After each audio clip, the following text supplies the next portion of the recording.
दाढीचे photo लावून प्रचार करण्याची ही वेळ नाही, संजय राऊतांचा एकनाथ शिंदेंवर निशाणा। संजय राऊतांनी काय मदत केली दाखवा, तानाजी सावंत यांचं संजय राऊतांना प्रत्युत्तर।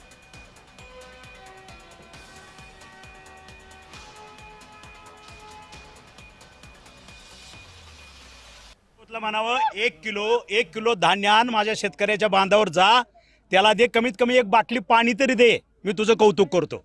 आता याच्यामध्ये कारण बाळासाहेबांचे त्यांनी काय घेतलं, बाळासाहेबांची आम्हाला शिकवण आहे 80% समाजकारण आणि 20% राजकारण। आलं लक्षात? हा भोंगा सकाळी 7ला चालू होतो, रात्री 9 पर्यंत चालू होतो, त्याला फक्त उणिवा काढणं।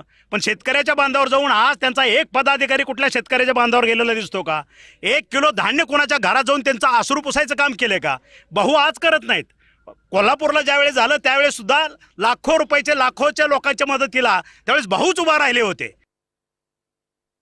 मराठवाडा शेतीच्या दृष्टीनं पूर्णपणे उद्ध्वस्त झालेला आहे, हे या सरकारच्या लक्षात आलंय का? जे आपल्या दाढीचे फोटो बरं का खिशांवर छापून मदत वाटतायत किंवा प्रचार करतायत, त्यांना एक कळलंय का की किती मोठं गंभीर नुकसान झालेलं आहे? काय ही मतं मागण्याची किंवा प्रचार करण्याची वेळ नाहीये, त्यांना समजायला पाहिजे सगळ्यांना।